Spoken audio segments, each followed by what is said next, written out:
Good morning, South. Please stand for the Pledge of Allegiance with Jerry Barish from the Huet House.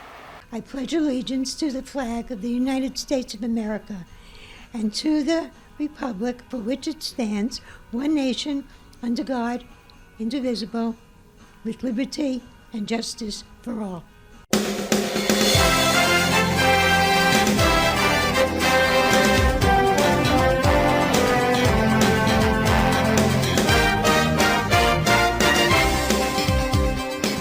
We'll hear more from them later in the show.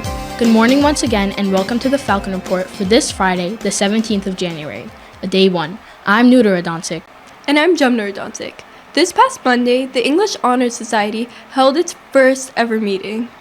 After applying for membership in late October, the eager applicants finally learned of their admission into the NEHS last week, and their very first meeting was slated for the beginning of the following week.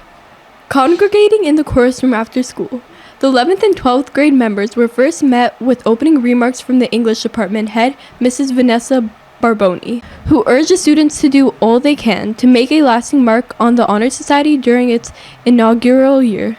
Attention was then turned over to advisors Mr. Paul Brower and Dr. David Fritz.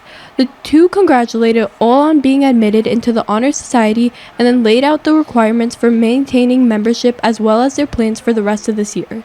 The South community cannot wait to see what this new organization has in store for the future. Last Friday, South's National Honor Society chapter joined forces with the New York Blood Center to host our very own blood drive. Sebastian Quezada was on the scene. I'm here at South's annual blood drive. After signing up to donate in advance using QR codes posted on flyers around the building, students and teachers headed to the gymnasium for their designated time slots, with NHS volunteers helping to facilitate the event by ensuring that the check-in process ran smoothly. There, donors filled out questionnaires and went through preliminary examinations to assess their eligibility, before being given the option to donate either whole blood or red blood cells. Expert phlebotomists collected the blood from the donors, who were then treated to an array of snacks and beverages as a tasty reward and fuel for recuperation. This is actually my third time donating blood, and I donate blood because people need transfusions, and blood is very important to the daily life. This is my first time donating blood, but I'm donating today because I just think it's a good cause to donate, yeah. Right now, I'm donating blood because I feel like a lot of people need it, especially with everything that's going on in the world right now. And I just kind of want to play my part in helping people get the blood that they need. So, Donors left the gym that day having given the most precious gift of all, the gift of life. For the Falcon Report, I'm Sebastian Quezada.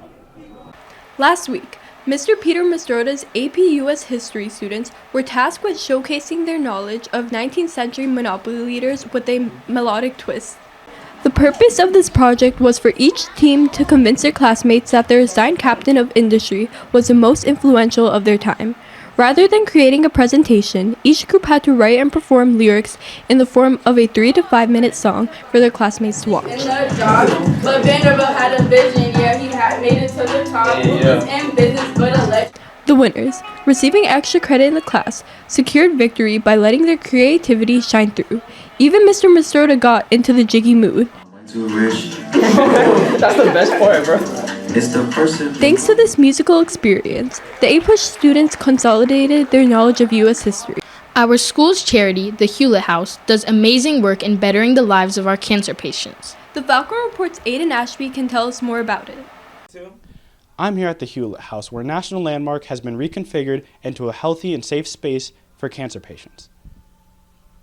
So, what can you tell us here about the Huet House?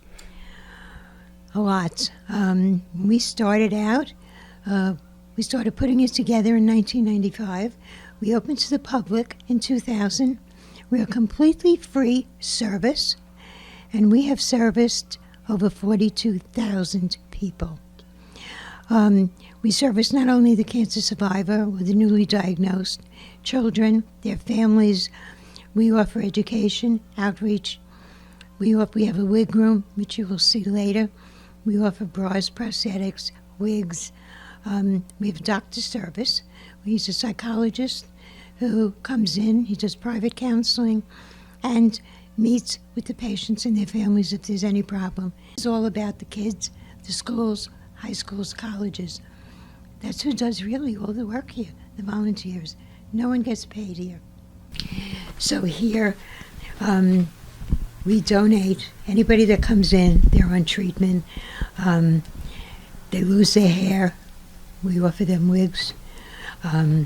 We have like 4,500 wigs, all donated. And the heads, I have one of the schools come in, and the kids paint faces on the heads. People come in and they go, "Ooh, can I look like her?" I go, "Sure, sit down, let's see what we can do." And we try to make it, and that's what we do here. And he named him Jack. And one day he came here with his mom, and he said, and he would always say, "Debbie." I go, "What is it?" He go, "Can I take Jack home?" I said, "You have to ask your mommy." "I don't think so. He's too big. We'll never get him down the stairs." And he said, "But I have to. I have a boo-boo in my head, and I'm going to heaven." He said, I had to take Jack and put him on the cloud, and I'm going to crawl on top of Jack on the cloud. I won't fall through and hurt myself." Of all the things in the world, that was his comfort. So what can we here at South do to support your cause? Oh, so much. Give me the young people. There are so many things that we'd like. Resourcing is so important. Environment is the most important thing that's not really happening out there. I would love the kids to come put a brochure together on environment. What's good, what's bad? We need to look at labels. How do we read a label? What do all those little letters mean? It's very important because we're eating stuff and doing stuff and we don't know what we're doing. And I think the young mind, they could take care of all of it for us. Stuff that we put on the ground, the things we spray that kill the butterflies and all of those beautiful creatures. It's wrong. It's really wrong. We have a lot to learn, and I think the youth of America can make it happen. For the Falcon Report, I'm Aiden Ashby. When the Falcon Report returns, we'll talk much more about some great food. But first, a bird's eye view of cultural practices. The Falcon Report will be right back.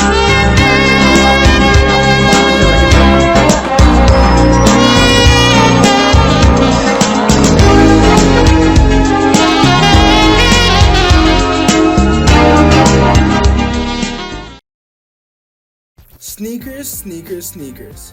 All 7th, 8th, and 9th graders, join us for Valley Stream South's first ever sneaker ball. There will be prizes for the best sneakers, best vintage outfit, and the best South pride. Join us on January 31st for a night of fun and prizes.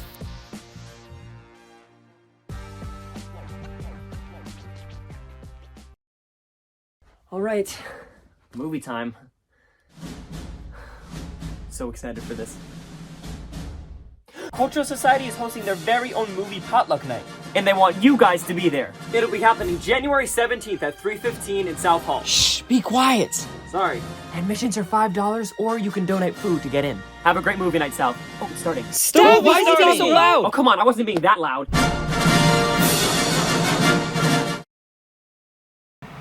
There was no shortage of sweet treats in Mrs. Josephine Evela's Italian 3 class this past week, as students presented their recipe projects.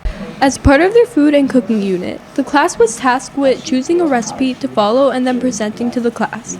The Italian students took turns coming up to the board and sharing the recipe they chose with the class in Italian. Each presenter made sure to describe the ingredients, measurements, and specific steps they followed. After each presentation, the class was treated to a sample of the student's recipe. This cooking project was certainly a tasty way for the class to further their study of Italian. The wind this week has been making it feel especially cold. Let's turn to Bahria Rodontic to see if these strong winds will carry into this weekend. Bahria? Thanks, guys. Today's weather will be mostly sunny to start off the long weekend. Though the temperature tomorrow will reach a relatively high of 47, we could nonetheless observe cloudy skies and occasional rain in the afternoon. Such weather will continue into Sunday, with snow entering the mix as well. We might receive as much as 1.5 inches. Monday will not be a snow day because we are already off from school. That day, the atmosphere will shift, becoming sunny and brisk, and to preview next week, it will feel as cold as it has felt since 2022. Brr. Back to you in the studio. Man, the girls' basketball seniors really rocked the competition in their senior game. Let's turn to Jackson Hunter to see how the girls did. Jackson? Thanks, guys. The seniors really shot out the competition at their senior game. The Valley Stream South girls basketball team celebrated their following seniors: Jayla McLean, Cheyenne Hodge, Lisa Antoni, Tiana Jean, Delana Gleam, Isabel Kleska, and Ariana Rizzo, with speeches and posters and a heartwarming ceremony to get them pumped up for the game. In the game against Lawrence, we saw Delana make shots after shot and more shots all over, with 2 3-pointers and 4 field goals and 3 free throws. Following, Jayla was on fire with 3 incredible field goals and 4 free throws, scoring 10 points for the Falcons. Isabel and Lisa were 3-point sisters because they both brought 3 points for the Falcons.